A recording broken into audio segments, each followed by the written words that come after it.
Start. Everything started. Yeah, we're go. Woo! Good afternoon, good morning, or good evening, and welcome to the Blurring the Lines podcast. This is episode number 234. Joining me, as always, is my co-host, Peter Nikolaidis. How you doing, Peter? Hey. Is it weird that we quantify every time we talk together? I mean, I get on the phone. I get on the phone. Hey, Peter, this is phone call 425. It's great to talk to you. Well, you never know. We might need to, for historical reasons, like if we ever get accused of, having our own private island and a pedophile sex ring or something, it might be nice to dispute those, because on phone calls 200 through 376, Adam and I did not discuss human trafficking. We did not. No, we did not, and we have the record to prove it, right? And we are against human trafficking, just for the record. Right, as we have evidence of 234 some odd calls where we have recorded us not talking about that. See how easy this is? Oh man. So how are things in your neck of the woods? Pretty good. I was under the weather a bit after getting back from Mexico, so I'm finally coming around, feeling a lot better. Took steroids, took antibiotics, and they made everything taste terrible, and that's disappointing. It's one thing to not have an appetite. It's another thing that you're eating something really tasty, and it tastes like it's covered in salt water. Like briny salt water from Florida. Gross. Yeah. Like gross. Nasty gross. Yuck. Sorry to hear about that, but I'm glad you're feeling better. Yeah. I actually sound like my voice is there today. That's good. Sweet. Mm-hmm. That's progress. Yeah. How about yourself? No antibiotics. Feeling pretty good. Yep. I recently switched to creatine gummies rather than the powder. I wasn't really sure whether it was the creatine or the collagen peptides that I've been eating, but I would essentially either put them all into a drink or into a smoothie or something. Mm-hmm. And I just was feeling a little bit queasy afterwards. Yeah, I always felt queasy every time I took creatine. I mean, my whole life, really. So I was like, I wasn't really sure if it was because I was taking so much, because I was generally dosing like 10 milligrams per, or 10 grams per, I should say, 10 per dose, and more on days when I'm doing long runs and stuff. Mm-hmm. So I've switched over to gummies, and it's funny because each gummy, they're decent sized, and each one is only 1 milligram. So you got to eat 5 gummies to get one serving. But I can down them a lot easier, so cons, there's a little extra sugar in my diet. Pros, I'm getting creatine, so I'm taking that trade-off for now. Yeah. But I don't know if I told you, talking about sugar, I've been keeping track of diet, and I just assumed honey is sugar. I assumed a teaspoon of honey was a lot more sugar than it is. And it's only like 21, 22, carbs in it. And I'm like, man, I should have had more honey all along, because it doesn't take much honey to make something sweeter when I compare it to like sugar. Like it'll make something that's completely bland taste really good for 20 calories. I'm like, oh, heck yeah. Yeah. Well, yeah, no, honey's good. Honey's good stuff. Mm-hmm. Honey's also the nickname of, I think her name is Honey Child, of the damsel in distress in the James Bond novel Dr. No. Yeah. Which I'm about 2/3 of the way through, so. Still in the James Bond. I've got Goldfinger is reserved. I'll take that next. But yeah, in typical James Bond fashion, he's, out on a semi-deserted island in Jamaica trying to track down Dr. No, and he comes across this beautiful, naked, blonde woman native to Jamaica who's out skin there diving. Yeah.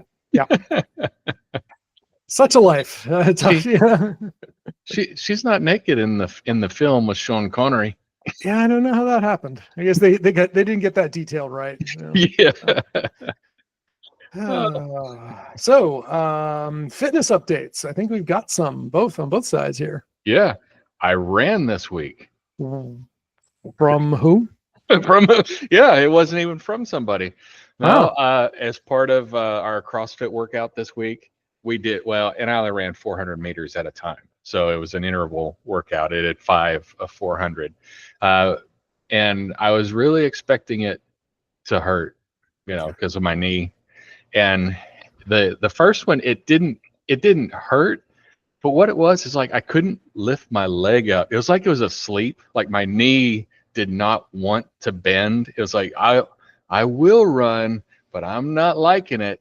But really, by like the third round, I was running like normal, and I was actually surprised and pleased. Okay, well, good. This should not come to surprise to anybody, but I ran this week also. Yes. But what is new is I signed up for a new running coach. Okay. So as we've discussed, my good friend and former roommate, was my informal running coach. But I decided I needed, someone a little more available and, a little more formal plan. So I attended a webinar, I guess 2 weekends ago, and it was very typical, like, here's a little bit about the coach, about the founder. Here's what he found. Here's some research. Here's his success stories, how he helped, this guy who was 70 years old go from a hour 20 10K to a 50-minute 10K, or, blah, blah, blah, blah, blah. And if you sign up within the next 48 hours, our normal program, normally $597 a year, is only $297 a year. And we'll throw in a free consultation call, yada, yada, yada. I'm like, okay, marketing. But, sure, I'll take a 50% discount, right? So I signed up. So far, so good. Yeah. It's pretty cool. They do a tailored running plan, and they've got a very nice, refined online portal. So when I log into my dashboard, actually, can I share my screen? Can I just show people in our sure our thingamabobber? Let me just do that. If I haven't shared the YouTube, then you'll see it. Yeah, exactly. Share a window. Membership home. Look at that. Okay. So you can see on my screen, yes, you are presenting. Show my screen anyway. Don't share your entire screen or a browser window. Share just a tab. Okay, well, let's do that. I'll stop presenting. Share a Chrome tab. I didn't realize. That's pretty cool. So within Chrome, you can share just a tab. That is actually pretty slick. I will share just a tab. How you like that? Ta-da! Yeah, you don't know that I'm on a Mac anymore. So you go here and you got this whole big dashboard, and it includes, like, here's today. Today is Friday. It's a rest day in my schedule. Right? So I can see what my schedule is supposed to be like. I can go to my entire schedule, and it is a little pokey at times, but not terrible. And you can see this was my schedule for the week. Now, whatever shows up here in this color, is this red? Is this orange? Orange. Burnt. Orange. Yeah. Burnt orange. Yeah. So whatever shows up in burnt orange is like to happen. And then whatever's green is imported from Strava for stuff that I actually did. That's cool. So if we go ahead and look to next week, you can see like the next month or so if I scroll here, right? But if you want to expand on a specific one, you can drill into this specific exercise. And what's cool is these numbers that they give here are based on my latest time trial. So last Sunday, I ran and calculated my threshold pace, which is the heart rate that you should be able to run at for an hour. And from there, you determine, like, okay, that was the heart rate you ran. And from there, you can determine the pace, So basically, I hit my threshold heart rate, which was exactly as I predicted it was going to be, 155 beats per minute. based on races that I've run, based on all of the normal 180 minus, plus or minus your age, plus this, based on numbers from my Apple Watch, everything came out to around 155, no matter what I calculated. And sure enough, that's that. So I did a 10K and I ran for almost exactly 1 hour, and my average heart rate was 55 beats per minute. So I got that time that it took me to run that. And I then punch in my threshold pace, 9 minutes and change per mile. And then it changed the whole generic plan that they have, which says like, okay, you'll do intervals on this day, hills on this day, long run this day, slow run, recovery run this day. From there, it gives me specific paces. So it says you will do intervals at this pace for 30 seconds, this pace for a minute, this pace 30 seconds, this pace for a minute, this pace for 90 seconds, this pace for 2 minutes, etc., which is pretty slick. And then you can expand an entire week if you want. If I click on the right thing, not the screen share, but now it gives you all the details, telling you everything about what you need to do. So that's pretty cool. And I also took their strength workouts and gave them to my strength training coach that I've been seeing for about a year now. And so he can incorporate some of these into my existing home strength training routine. So everything's going really well so far. The only downside on it is that you can download these tools. You can download your workouts, right? But check it out. What are the options? Zwift, ERG, MRC, or fit file. What do you think is not represented by these lists? This list of file formats. Apple Watch? Apple Watch. No way to download directly to an Apple Watch. Now, the good news is it's pretty easy so far to create workouts, on the watch itself. It's not a great experience, making custom workouts like this, and it does take a few minutes. But on my first live coaching call, I talked with, my coach, and he asked like, well, what's your plan? After, what are you going to do after the 50? And I was like, 100K, maybe 100 miler at some point. He says, yeah, I kind of figure that if you're going to do more than a 50, you're going to need a new watch. And I was like, I've been waiting for that, right? Because essentially to make the Apple Watch last an all day race, you got to turn off all the features. Right. And by the time I do that, I'm essentially using my phone and an external heart rate monitor. Why do I even have the Ultra? Right? And as we've discussed here on the podcast before, I often have my phone almost all the time with me anyway because of the satellite phone capability or satellite messages, SMS capability. Right. And when I'm running around in the hills of Vermont, this thing has no cell signal. My phone has no cell signal, and it's okay because I can still send text messages and call phone for help that way. So the usefulness of my Apple Watch has gone way down. Now, am I going to keep it? Almost certainly. Did I order a different one? Yes, I did. So I ordered the Garmin Forerunner 955 Solar. As the name implies, it has a solar panel on it. So it will charge in daylight hours, which is pretty slick. So about now, it's waiting for me at my friend's. I had it shipped to my place in Vermont. And my friend picked it up for me. So it's waiting in Vermont for me to go pick it up next week. So I won't have a update on Garmin soon, or not yet, not today, but possibly maybe by next episode, we'll have a Garmin update. So, and I forget, what did you use? Fitbit, or what did you use before the Apple? I used Fitbit for years. Okay. Yep. Okay. So we'll have another data point for another fitness ecosystem. So anyway, so that's a little bit of the training, Coach Perry, so far pretty good. They also, they have weekly live events. They do live strength training classes also. So, in theory, I could draw up my personal trainer and just do theirs, but I really like them, so I'll keep that. They do weekly group Q&As. So, if I have a question, and last time I was there were like a dozen people, but only like 5 or 6 people asked questions. So, plenty of time to get your questions answered by a coach. They treat their forums as if it's like a tech support forum. And they, the coach I talked to said essentially it's like we treat every question as if it's the first time anyone's ever asked it. So they may direct you to a video saying, hey, this video will explain how to do such and such, but it's never like, read the FAQ or anything. And so you don't have to, feel guilty about asking, your questions. And I've done that before. I was like, how do I do this? How do I do this? And they respond within a day. And it's great. So yeah, so far I'm very happy with it. And the other last cool thing I'll show you is if you look at the schedule, their website will sync with Garmin and it will sync with Strava. Okay. So I don't pay for Strava, right?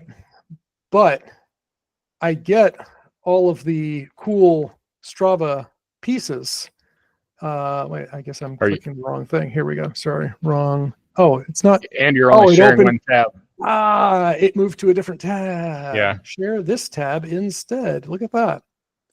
So if I go to the structured workout, why am I not seeing it? Not seeing what I'm trying to show you. Usually what I see here is all of the Strava stuff. Why am I not seeing it? Select, view. Oh, no. Okay. Well, I don't know what's going on. Well, analyze. That's it. Got to click the right tab. So this is all data that you normally see in the Strava app. But sometime within the last year or so, after Strava started making this huge push to get everybody to subscribe and pay for it, they cut off your history, what they'll show you, to like within the last week. So you can't go back. So you can't do this historical analysis and look at a run that goes, that's older than a certain age. But here I can, because they accumulate all the same data and it's all right there for the take. Nice. For the taking. So that's another like $80 or so a year that I just, effectively get, as part of this subscription. So cool. Yeah, there you go. So that's coachparry.com. And so far I've been a, pretty happy, satisfied customer for about 2 weeks now. And yeah, that's that. Very cool. Well, this week I did CrossFit for 5 days, which has been a long time since I've done CrossFit 5 days for the whole week. I'm definitely feeling it. I have I'm paying for the last year of not really working out well. Well, it's about time. Get back into it, man. Yeah, I'm gonna try to at least look good for 60. Excellent. You got plenty of time. So. Let's see. That's another thing. Yeah.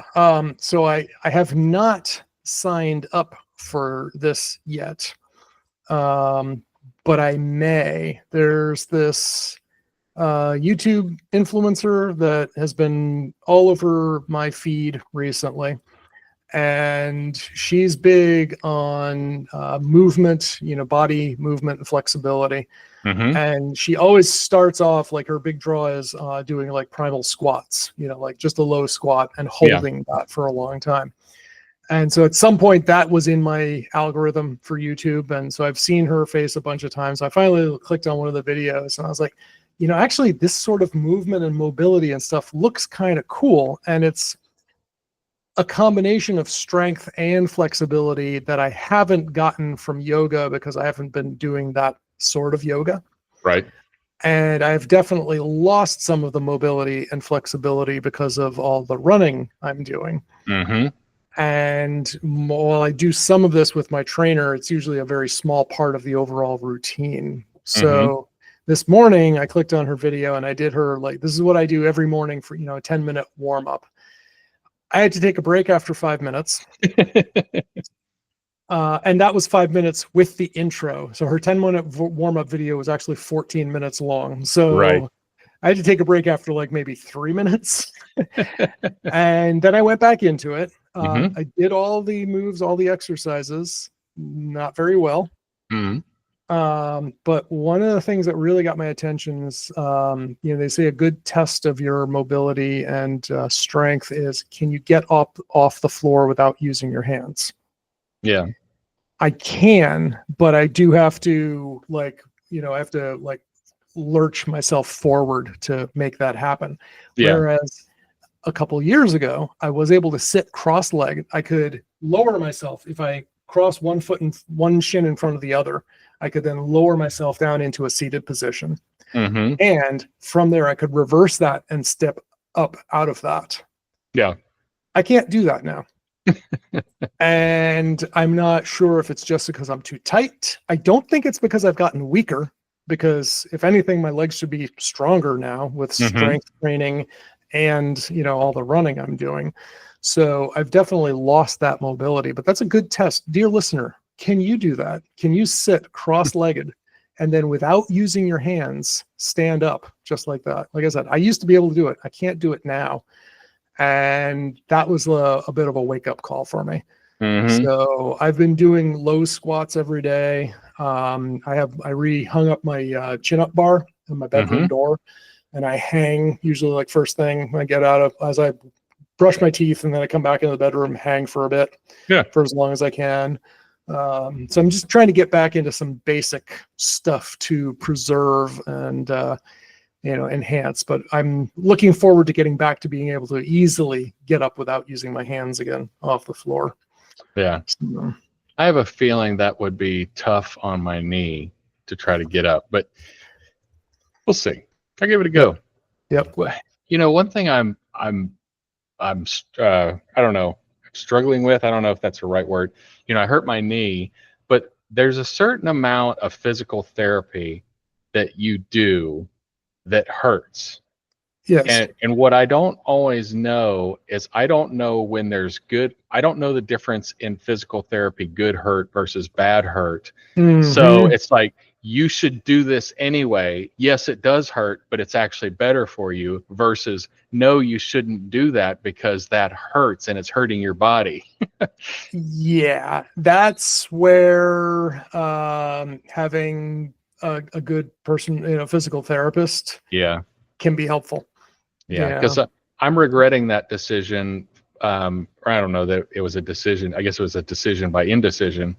When I hurt my knee in April, I should have, I know it. I didn't want to go to physical therapy because I didn't want to pay for it. And I thought it would eventually work itself out. But I should have gone to physical therapy at that point, at least like 1 or 2 sessions, to give me the exercises that I need to do to work them out to get my knee to recover. Because now we're sitting at the beginning of August and I'm just now running again. Yep. I probably, and the result is when I run, I'm like, oh, it actually feels better. It's not hurting and I should be avoiding it. It's hurting and I should be working it.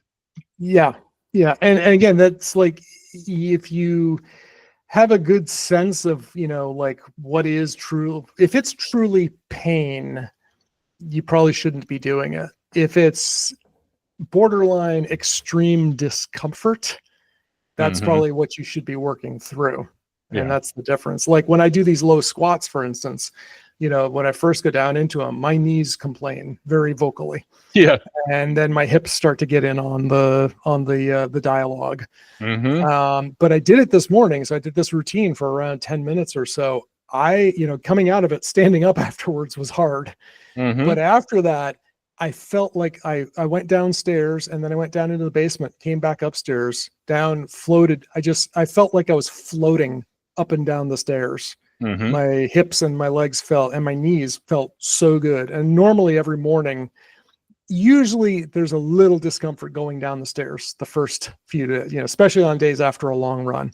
Didn't feel anything like that today after doing this mobility workout. So I am hooked on motion. Yeah. Cool.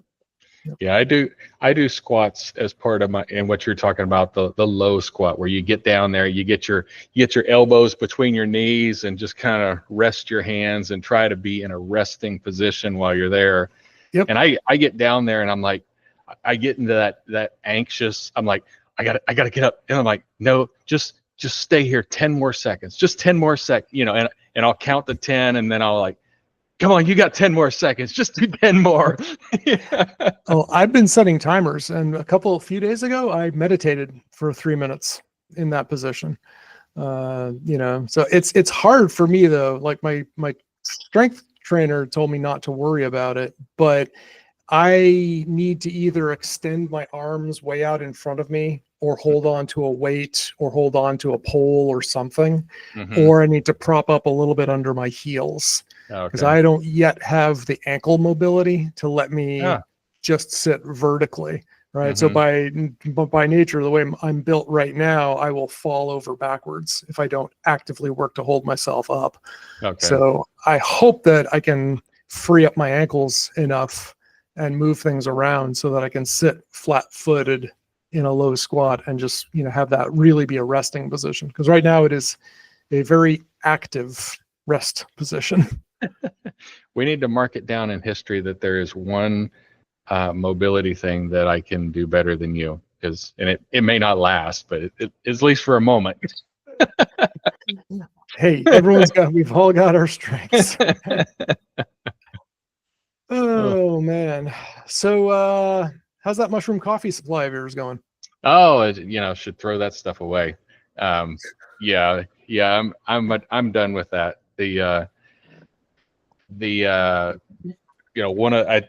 You know, told you as a side, you know, I had adverse effects with the mushroom coffee as far as it affecting my platelets.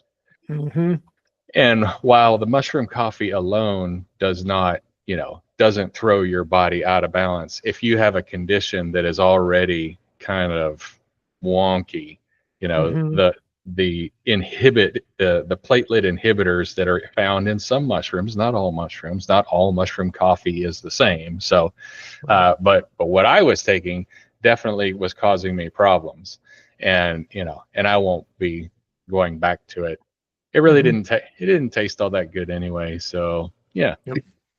Yeah. That one seems like an easy one to pass over. Yeah. I mean, because it had caffeine in it. I really didn't get any benefits from it. Like, I know they're like, oh, drink it, you'll have weight loss. Well, I got weight loss anyway because I stopped eating dessert and drinking alcohol during the week. Yeah, you got to factor in all those factors, right? I mean, just account for all those factors, to say it less redundantly. Yeah, there's a lot of that. And then I've been really fastidious tracking my input, and I just like, if I eat it, I have to put it in, and I'm like, I don't want to put it in. I guess I just won't eat it. Okay, that's pretty cool. That sounds like something I used to would have said, but nowadays I'm just like, I'm just gonna I'll figure it out. Eat it. Yeah, like I haven't logged my creatine gummies every day. Yeah, you know, so that's like 25 calories and stuff. But I'm like, you know, that's probably within the margin of error, so not really gonna worry about that right now. So. Yeah, but Jeff, I personally have to be careful, because I'll add up like, oh, I ate 3 crackers. That's not worth logging. Well, how many times did I eat 3 crackers today? They're so small they hardly count. I'll just have 1 or 12. Yeah, 1 or 12. It's fine. Oh man. So I'm cleaning up some bills right now. I'm on the subscription kick right now. Get rid of every subscription that I'm not actively using much. Okay. And I'm killing the cell phone service from my Apple Watch. I've been thinking about doing that myself, and I just have, for previously stated reasons. Yeah. Well, so I've got I don't know what you want to call it, a Boy Scout bug or what, you know. I have my cell phone and I have my iPad, and my iPad has cell phone coverage.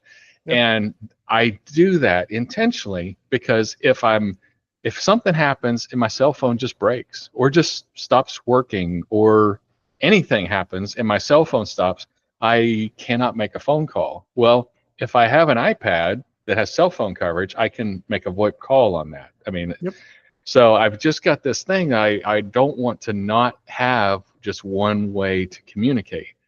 Right. Now, the cell phone in my watch has been, I don't know, I barely use it. I mean, I thought I would use it more. I barely use it. Cell phone coverage is crappy where I am in Tennessee anyway. It's also crappy from the watch because it's got such a tiny little antenna. The reception is not as good as just the regular phone. Yeah. And the big thing that I really wanted it for is being able to listen to audiobooks and it being able to automatically download even if I don't have my phone. Well, because the cell coverage is so lousy, it's hit or miss. I have to do all the prep work to make sure I've got the book downloaded already. If I've already got it downloaded already, I don't need the cell phone coverage. Yep. I mean, that's the thing. That's exactly the thing. And so, I'm at that point. I should just bite the bullet. And I was going to wait until I go to Germany, and I was just going to pause it then because I'm not going to use it, because I need to get the travel plan or whatever they call it for my phone when I'm over there. And I always turn off cellular on the watch anyway. So I was going to wait until then. It is very rare. There have been occasions like I forgot the phone one day and I was, drove out and left the house and I didn't feel like going back inside. I was like, if there's an emergency, I could make a call. It was nice for that purpose. Or being able to use the Find My app if you lose the phone, right? Somewhere away from home when you're not on Wi-Fi. So there's definitely use cases. Is it worth it? I don't know. Yeah. Well, and the argument I go back and forth on is like, it's only $15 a month.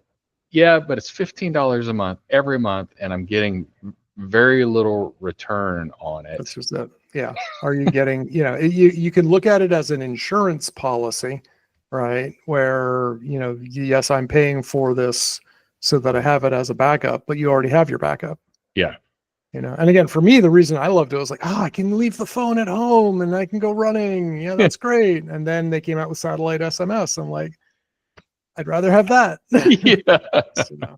Yeah. Yeah, that makes sense. Sense.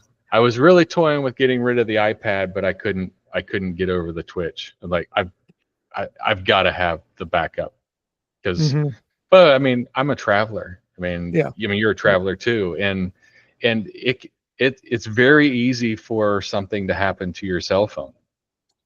And you have, that's why I have my second cell phone. Yeah. Now my other choice would be, I did consider this. Instead of the iPad, maybe I get a MiFi, that I have portable, but then I have to have another device for the MiFi to power. I'm like, well, I might as well have it all tied into the iPad because it's just interesting. All right. So, yeah, there you go. Yeah, I think now that we've talked about it enough, I should probably just bite the bullet and at least, it's easy to add it back in if I change my mind. So I'll probably go ahead and do that too. So no need for it. So speaking of subscriptions, and Scott and I did actually discuss this on an episode of Friends with Brews that we recorded today. Apple has a new offering, Apple Care One. Okay, tell me more. For $20 a month, you can get Apple Care for up to, I believe, 5 of your devices. And then you can add more for I think $5.99 a month or something like that. So I'm paying $20 a month just for my 2 phones. And I'm also paying for my iPad on a monthly basis. And on top of that, I have annual or biannual deals for my AirPods, my HomePods, my Apple Watch, and my MacBook. So I haven't done the math to see if it makes sense to cancel any of those annual ones and convert them over to Apple Care One. But I can at least do my 2 phones and my iPad and save, I think, like $10 a month or something like that by combining it. So, and then if I can add in 2 more devices like my MacBook and my AirPods, and that's all included, then I guess that's a no-brainer. Yeah, because 0 is less than whatever I've already paid. So I guess I would save money on that. So actually, I meant to call, but I guess I'll do that after this episode. I'm going to call Apple support just to make sure I do this correctly. Because in classic Apple fashion, it's like, yeah, you can just buy this thing. And then you have to go through the process to cancel the ones that you don't want. Yes. And to cancel termed, not monthly stuff, you have to generally call Apple to make that happen. So I figured I'll just beat them to the punch and call them and have them walk me through the process as I do it to make sure I don't screw it up. Yeah, I did that. So I got a new pair of earbuds, earpods. Elizabeth wanted a set, and so I went and bought a new set. And since I use mine all the time, so I bought a brand new set, and then I gave her my used set because she only wanted it for airplane use. When she's, I was like, okay.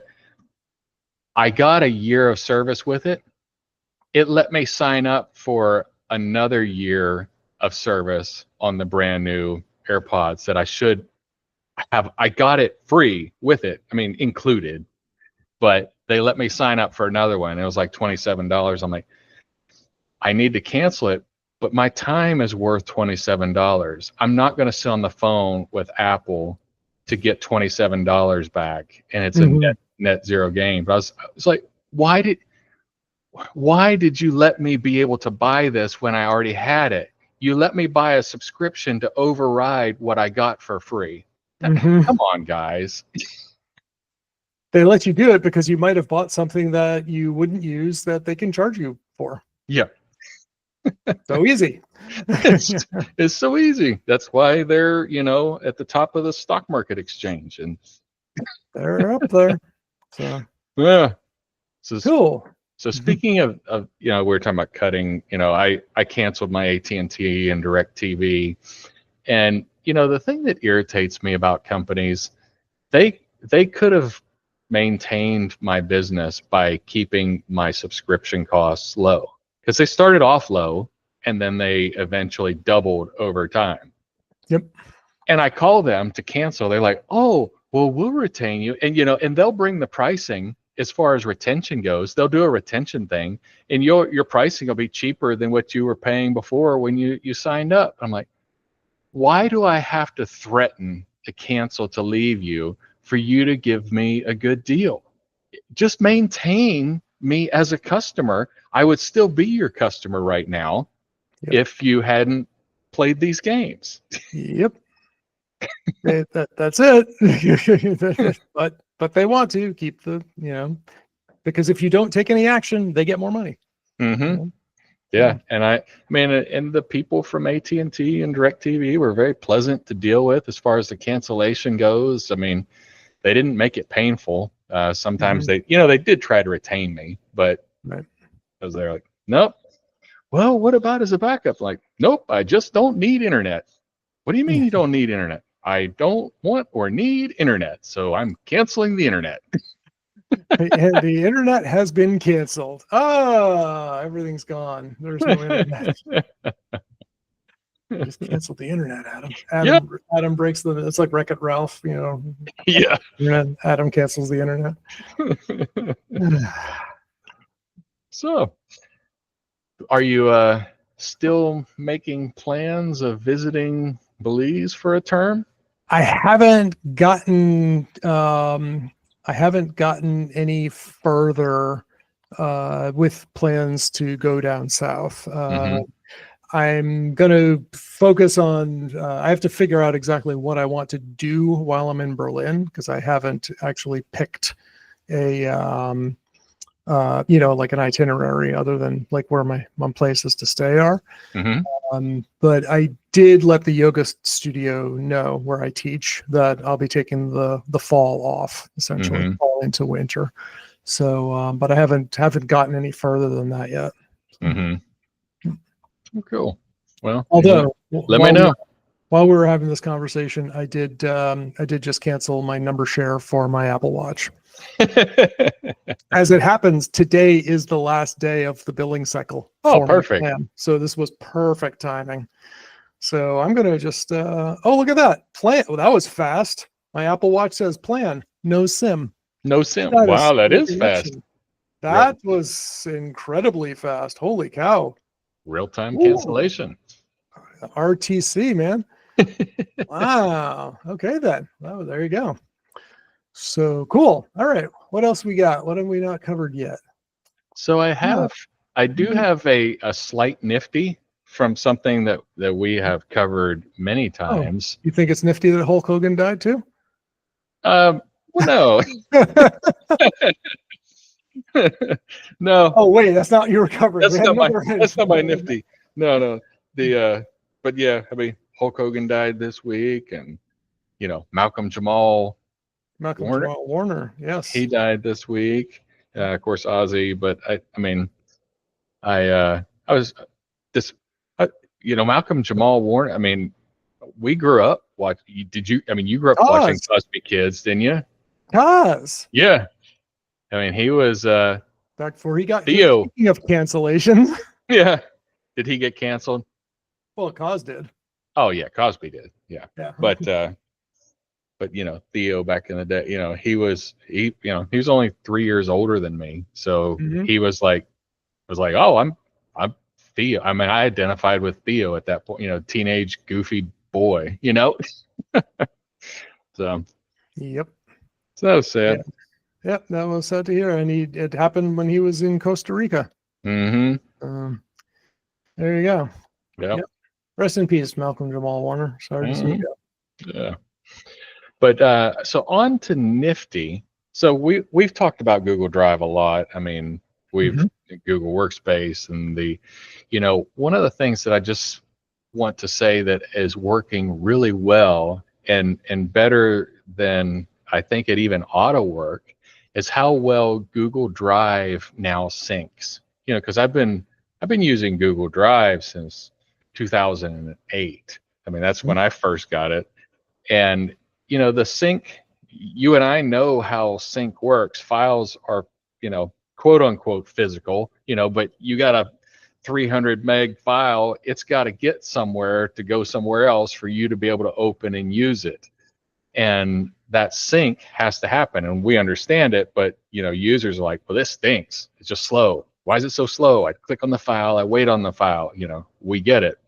Well, one of the things that Drive is doing really well now is that manipulation of files and caching, because I'm recording our podcast right now. I'm recording it directly to the cloud.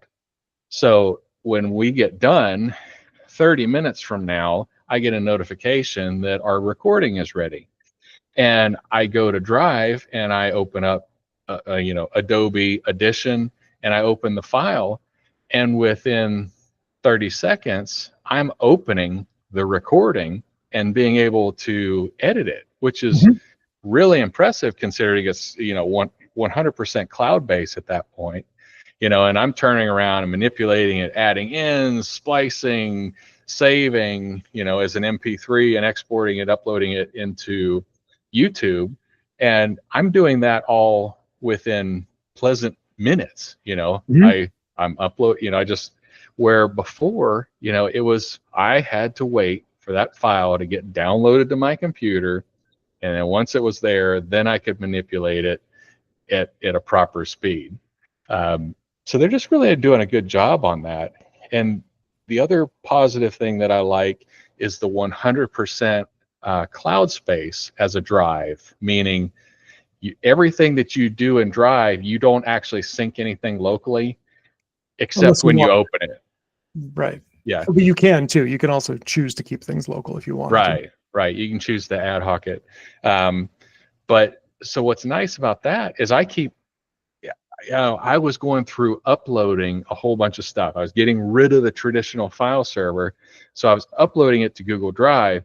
But what I had in my mind was like, okay, I need to upload 100 gig of data. So I got to pay attention to it because I'm going to fill up my hard drive if I'm not careful.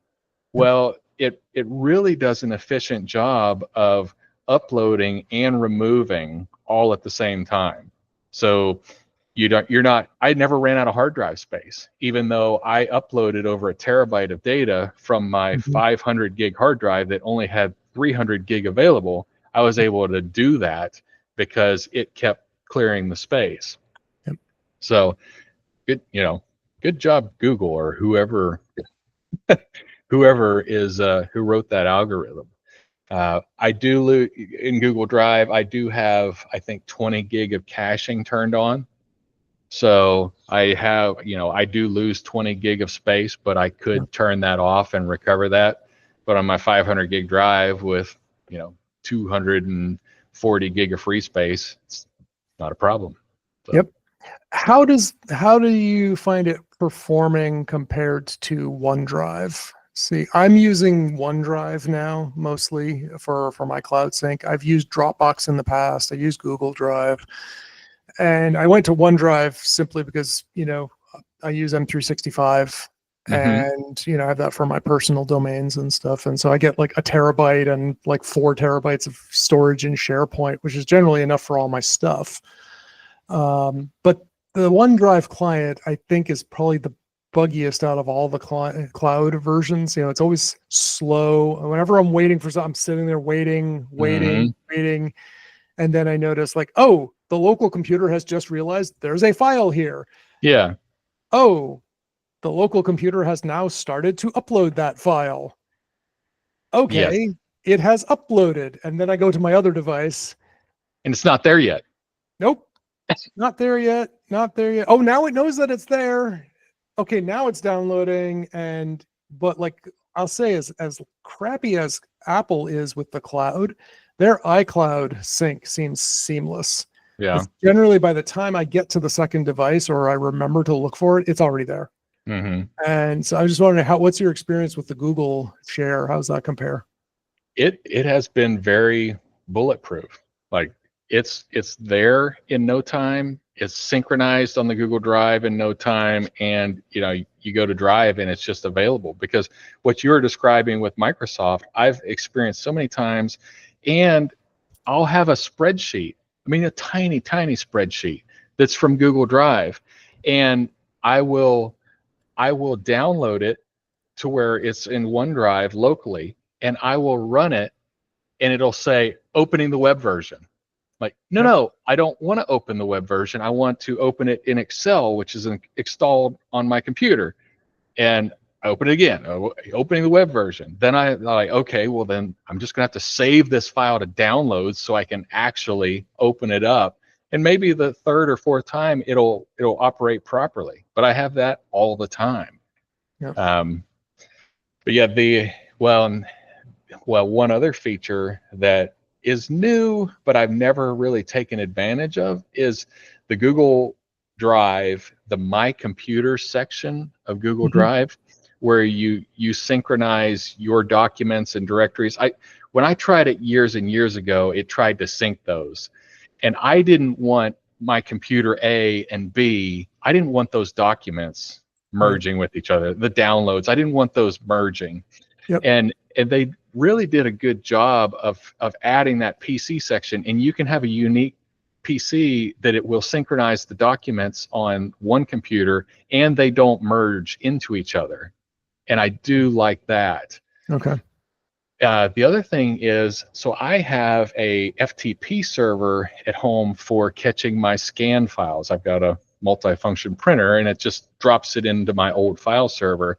Like, well, I need these not to live on a file server anymore. I need to get those into Google Drive.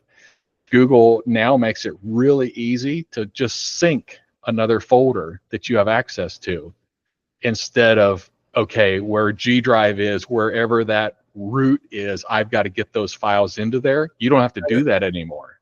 Yep. And that's really slick. Got it. So, yeah, I've been having some good Google time. Good Google time. All right. Great Google. Great Google. All right. What else we got? I think that was my list.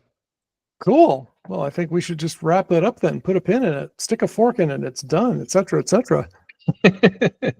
So, dear listener, if you want to leave us some feedback, we love feedback. As one former podcast co-host of mine used to say, feedback for podcast hosts is like crack. Not that I would know. I don't have any direct experience with that, but I do like coffee. If you like coffee, you should check me out on the Friends with Brews podcast. But seriously, you can find me at peternikolaidis.com. That's my personal web domain, and also my Bluesky handle, where I'm on less these days. You know, I'm getting back out of social media again, so not really following too much there. You can find Adam at rrlavenderfarm.com. You can find both of us at blurringthelinespodcast.com. And yeah, I think that's it. I think we did it. All right. We're going to hit the big red button. Let's stop here. Stop.